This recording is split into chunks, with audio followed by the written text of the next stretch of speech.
आज का जो हमारा विषय है वो वैसे तो कोई ज्यादा मायने नहीं रखता, लेकिन भारत के संदर्भ में काफी महत्वपूर्ण हो जाता है।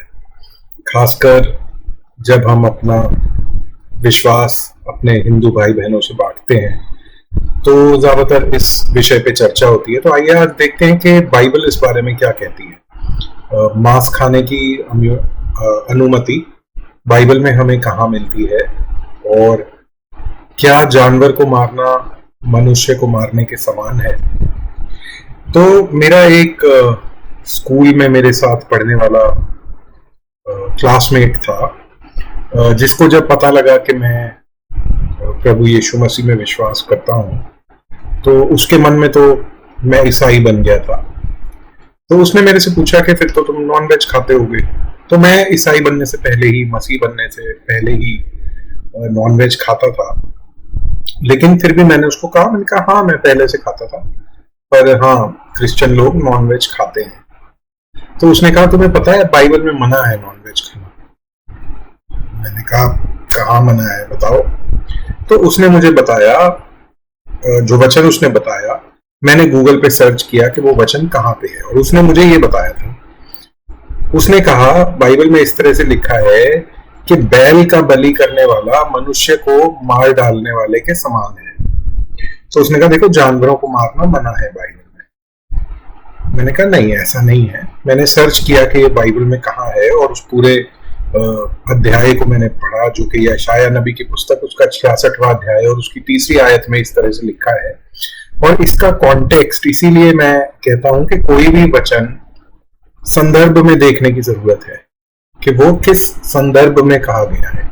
यहाँ पे यशायाह नबी जो है वो इजराइल के लोगों तक परमेश्वर का वचन पहुंचा रहा है, और ये कह रहा है कि अगर तुम मेरी बात नहीं मानोगे, मेरे आज्ञा का लगातार उल्लंघन करके अपना जीवन जीते रहोगे, मेरे दिए गए नियमों पे नहीं चलोगे, तो तुम अपने पापों के लिए अगर बैल को बलि भी करते हो, जो कि वचन में ही ये सिस्टम दिया गया था पुराने नियम में कि किस तरह से पाप बलि, होम बलि, धन्यवाद की बलि, ये सब दी जाती थी पुराने नियम में। तो परमेश्वर कह रहे हैं कि अगर मेरी आज्ञाओं पे नहीं चलोगे तो तुम्हारी बलियां भी मैं स्वीकार नहीं करूंगा।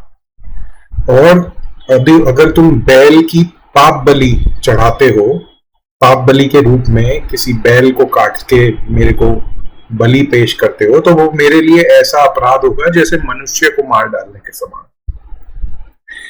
अब ये अगर हम पूरा पढ़ें तो आपको भी कॉन्टेक्स्ट क्लियर हो जाएगा, और ज्यादा क्लियर करना हो तो इसको, इस अध्याय को शुरू से पढ़ सकते हैं। यहाँ पे इस तरह से लिखा है, जो भेड़ का चढ़ाने वाला है वह उसके समान है जो कुत्ते का गला काटता है, और जो अन्न बलि चढ़ाता है वह मानो सूअर का लहू चढ़ाने वाले के समान है। अब सूअर आपको पता है जो इस्लाम है और जो यहूदी धर्म है उसमें सूअर को एक अपवित्र जानवर के रूप में माना जाता है। तो यहाँ पे परमेश्वर कह रहे हैं कि अन्न बलि चढ़ाओगे तो वो सूअर के समान मानी जाएगी, सूअर का लहू चढ़ाने के समान मेरी दृष्टि में, क्योंकि तुम लोग पाप करते जाते हो और बलि चढ़ाते जाते हो, उसका कोई फायदा नहीं है। और जो लोबान जलाता है यानी जो धूप बत्ती जलाता है वह उसके समान है जो मूरत को धन्य कहता है। जो आइडल वर्शिप है, मूर्ति पूजा, वो महान आज्ञाओं में जो 10 आज्ञाएं थी उनमें से भी एक थी कि कोई मूर्ति नहीं बनाना। तो वो परमेश्वर के सामने धूप जलाना मूर्ति पूजा के समान हो जाएगा। क्यों? क्योंकि ये लोग पाप में जी रहे हैं। इन सभी ने अपना अपना मार्ग चुन लिया है और घिनौनी वस्तुओं से उनके मन प्रसन्न होते हैं। ये वजह दे रहे हैं परमेश्वर कि क्यों वो उनकी बलि चढ़ाई हुई चीजों को एक्सेप्ट नहीं करेंगे, ग्रहण नहीं करेंगे। तो अब आप यहाँ पे आप उदाहरण देख सकते हैं कि एक वर्स को अगर हम कॉन्टेक्स्ट से बाहर ले लें तो हम उसे अपने फायदे के लिए इस्तेमाल कर सकते हैं। जो मैंने बोल्ड में कर रखा है यहाँ पे, बैल का बलि करने वाला मनुष्य के मार डालने के समान है, ये बाइबल में लिखा है, लेकिन इसका मतलब ये नहीं है कि आप जानवर को मार नहीं सकते। अब देखिए, नॉनवेज जो खाना शुरू हुआ वो जब नूह के समय पे जब बाढ़ आई और उसके बाद नूह ने सारे जानवरों को परमेश्वर के वचन के अनुसार बचा लिया, तब वहां पे उत्पत्ति 9 के उसके 3रे अध्याय में इस तरह से बोलते हैं परमेश्वर कि सब चलने वाले जंतु तुम्हारा आहार होंगे। जैसे तुमको हरे हरे छोटे पेड़ दिए थे वैसे ही तुम्हें सब कुछ देता हूं। तो नूह के समय पे जब बाढ़ का पानी उतर गया, पूरी दुनिया पे बाढ़ आई, 40 दिन के लिए बारिश होती रही लगातार, और जब वो पानी उतर गया और जो जानवर 2 बाय 2 करके प्रभु ने नूह को बोला था कि तुम अपनी नाव में रखना, और उनको नूह ने बचा लिया, तब परमेश्वर ने कहा कि अब तुम्हें ये जानवर आहार के रूप में दिए गए हैं। पहला वचन तो ये उत्पत्ति में हम देखते हैं, यहां से ये शुरू होता है। उसके बाद हम देखते हैं प्रभु यीशु मसीह ने क्या कहा। ये कॉन्टेक्स्ट जो है यहूदियों से बात करते हुए प्रभु यीशु मसीह ने कहा, और यहाँ पे संदर्भ ये है कि चेले जो थे वो हाथ नहीं धो रहे थे खाने से पहले, और यहूदियों में ऐसी कोई प्रथा थी कि आप खाना खाते हो तो उससे पहले हाथ धो के ही खाना है। पुराने नियम में भी ऐसा दिया हुआ है, नहीं तो आप अपवित्र ठहरोगे। ठीक है, तो लेकिन जो यहाँ पे जीसस ने, प्रभु यीशु मसीह ने जो सिद्धांत सिखाया वो इस बात पे भी लागू होता है कि हम क्या खाते हैं। ठीक है, तो मती रचित सुसमाचार उसके 15वें अध्याय की 11वीं आयत में प्रभु यीशु मसीह कहते हैं, जो मुंह में जाता है वह मनुष्य को अशुद्ध नहीं करता, पर जो मुंह से निकलता है वही मनुष्य को अशुद्ध करता है। और इसको प्रभु यीशु मसीह थोड़ा सा आगे समझाते हैं कि क्या तुम नहीं जानते कि जो कुछ मुंह में जाता है वह पेट में पड़ता है और शौच से निकल जाता है, पर जो कुछ मुंह से निकलता है वह मन से निकलता है और वही मनुष्य को अशुद्ध करता है। क्योंकि बुरे विचार, हत्या, पर स्त्री गमन, व्यभिचार, चोरी, झूठी गवाही और निंदा मन ही से निकलते हैं। कोई भी गलत काम करने से पहले आपके मन में विचार आता है ना, तो प्रभु यीशु मसीह यही कह रहे हैं कि मन से जो बाहर निकलते हैं गलत विचार, वो आपको अपवित्र और परमेश्वर के सामने ग्रहण योग्य नहीं रहते आप, और क्योंकि परमेश्वर पवित्र हैं तो वो काम और वो विचार आपको अशुद्ध बनाते हैं, ना कि जो आपके पेट में जा रहा है वो। क्योंकि ये हमने पढ़ लिया, क्योंकि बुरे विचार और निंदा मन से ही निकलती है, यही है जो मनुष्य को अशुद्ध करती है, परंतु हाथ बिना धोए भोजन करना मनुष्य को अशुद्ध नहीं करता। अब यहाँ पे आप अगर बचपना करना चाहे तो आप कह सकते हैं कि देखिए बाइबल में लिखा है बिना हाथ धोए खाना खा लो, कोई फर्क नहीं पड़ता। तो आप परमेश्वर के सामने अशुद्ध तो नहीं होंगे, लेकिन हो सकता है कि आप बीमार हो जाएं जर्म्स के कारण, और हो सकता है इसी वजह से ये पुराने नियम में ये रिवाज बनाया गया था जो यहूदी लोग फॉलो करते थे, क्योंकि उस टाइम पे माइक्रोस्कोप तो होते नहीं थे, लेकिन परमेश्वर को सब चीजें पता थी, तो उन्होंने ये बताया था कि खाने से पहले हाथ धोने जरूरी है। लेकिन यहाँ पे भी जो प्रभु यीशु मसीह ने खासकर 11वीं आयत में साफ बोला है कि जो मुंह में जाता है वह मनुष्य को अशुद्ध नहीं करता। ठीक है, पर जो मुंह से निकलता है वही मनुष्य को अशुद्ध करता है। तो ये हो गई दूसरी आयत। पहली हमने देखी उत्पत्ति में, दूसरी हमने देखा है मती में। तीसरा इस बारे में हमें मिलता है पहला तिमोथियस। उसमें देखिए किस प्रकार से लिखा है पौलुस ने, जो तिमोथियस को पत्री लिखी, उसमें पौलुस कहता है, परंतु आत्मा स्पष्टता से कहता है कि आने वाले समय में कितने लोग भरमाने वाले आत्माओं और दुष्ट आत्माओं की शिक्षाओं पर मन लगाकर विश्वास से बहक जाएंगे। यह उन झूठे मनुष्यों के कपट के कारण होगा जिनका विवेक मानो जलते हुए लोहे से दागा गया है, जो विवाह करने से रोकेंगे, और अब यहां ध्यान दीजिए, और भोजन की कुछ वस्तुओं से परे रहने की आज्ञा देंगे, जिन्हें परमेश्वर ने इसलिए सृजा कि विश्वासी और सत्य के पहचानने वाले उन्हें धन्यवाद के साथ खाएं। जिन्हें परमेश्वर ने इसलिए सृजा, कुछ एनिमल्स या कुछ वस्तुएं प्रभु ने इसलिए बनाई कि विश्वासी जो हैं और सत्य को पहचानने वाले जो हैं उन्हें धन्यवाद के साथ खाएं, क्योंकि परमेश्वर की सृजी हुई हर एक वस्तु अच्छी है और कोई वस्तु अस्वीकार करने के योग्य नहीं, पर यह कि धन्यवाद के साथ खाई जाए, क्योंकि परमेश्वर के वचन और प्रार्थना के द्वारा शुद्ध हो जाती है। तो पौलुस तिमोथियस को बता रहा है कि अंत के समय में कुछ लोग भ्रमाने वाले आएंगे जो ये कहेंगे कि ऐसे मत खाओ, शादी नहीं करनी चाहिए और ये चीजें नहीं खानी चाहिए अगर आपको पवित्र बनना है या विश्वासी बनना है। तो ये गलत है, वो भ्रमा रहे हैं। परमेश्वर ने सब चीजें बनाई हैं ग्रहण करने के योग्य, और उनको आप प्रार्थना और वचन के द्वारा उनको शुद्ध करके आप खा सकते हो। तो ये हो गया तीसरा जो हम देखते हैं कि परमेश्वर ने यहाँ पे भी नॉन वेज के बारे में और खाने की वस्तुओं के बारे में बात करी है इस तीसरे वचन में। इसके अलावा भी कोरिन्थियों में और रोमियो में कुछ ऐसे वचन हैं जो खाने के विषय में बात करते हैं, लेकिन हम अब ये विषय ऐसा है कि हम इसमें जितना गहराई में जाना चाहें उतना गहराई में जाते रह सकते हैं।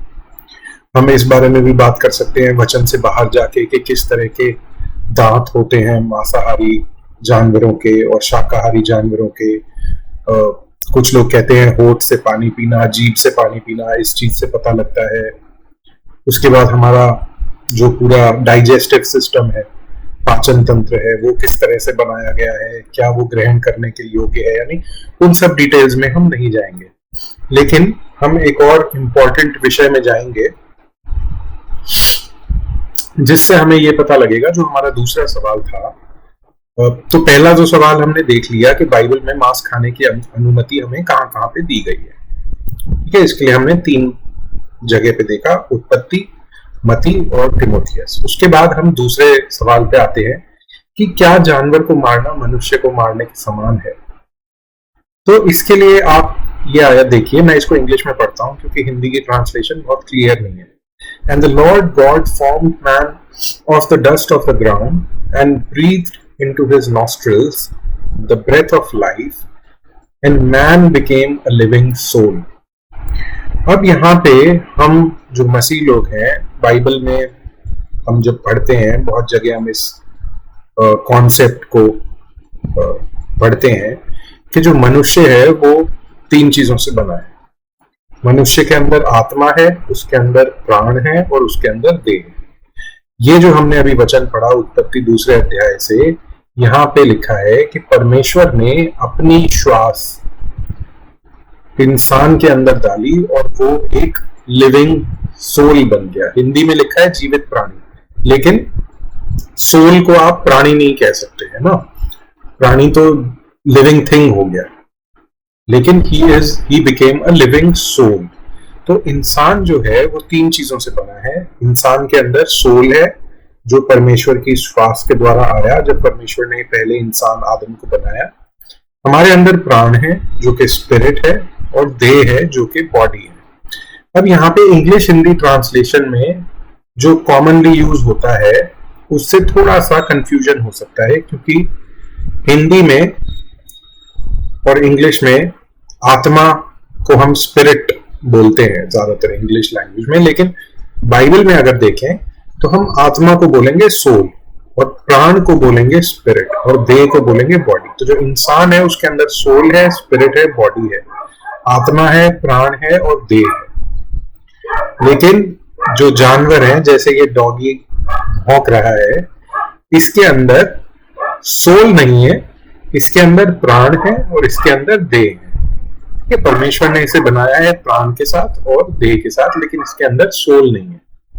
और उसकी भी हम बहुत इसके विषय में बात कर सकते हैं कि आत्मा होने या ना होने का क्या मतलब है, उसके क्रिएटिव एक्सप्रेशन, फिलॉसफी, सोचना, इन सब चीजों के बारे में जो हमारा सोल रोल प्ले करता है, इन सब चीजों में उसके बारे में भी हम बात कर सकते हैं। लेकिन समय को देखते हुए और इसको जितना छोटा रखना चाहें हम उसके उतना अच्छा होगा, इसलिए हम उस चीजों की डिटेल में नहीं जाएंगे।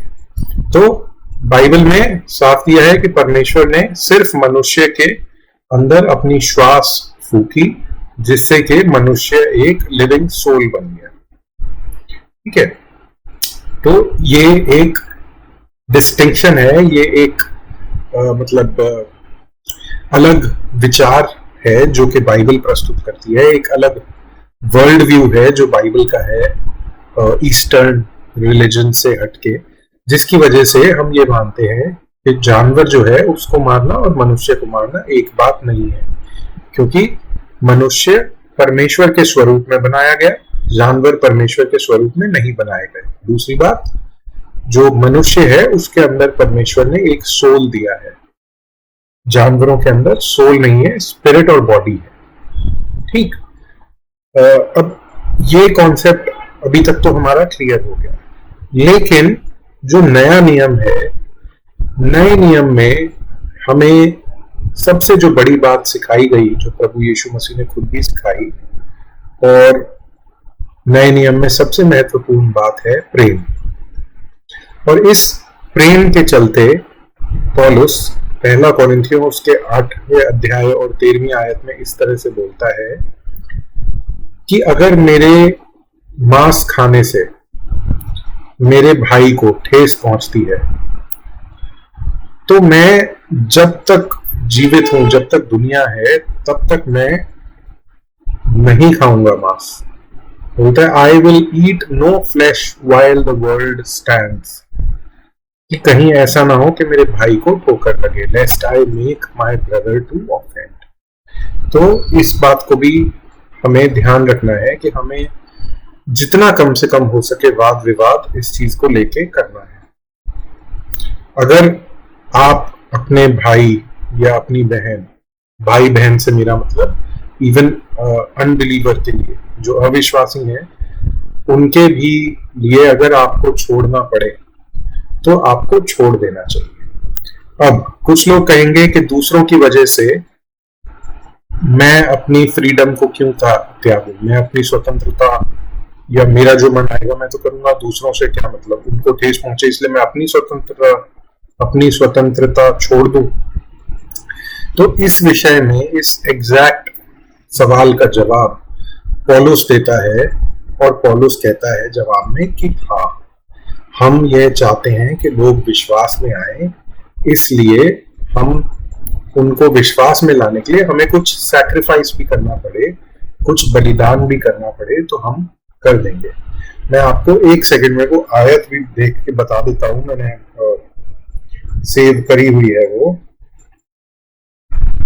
वो आयत मिलती है पहला कोरिन्थियों उसके 10वें अध्याय और उसकी 29 से लेके 33 तक। अगर आप पढ़ना चाहें तो आप पढ़ सकते हैं, और वहां पे भी जो संदर्भ है, जो कॉन्टेक्स्ट है, वो खाने की वस्तुओं को ही लेके है।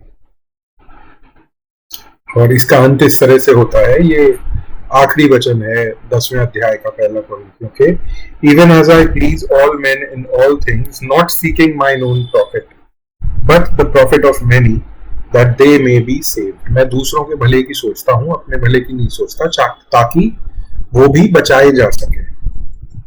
तो इस बात को भी हमें याद रखना है। साथ ही हमें यह भी याद रखना है कि मृत्यु इस दुनिया में आई जब आदम ने पाप किया। तो मृत्यु, जानवरों की भी मृत्यु आदम की वजह से और पाप की वजह से आई।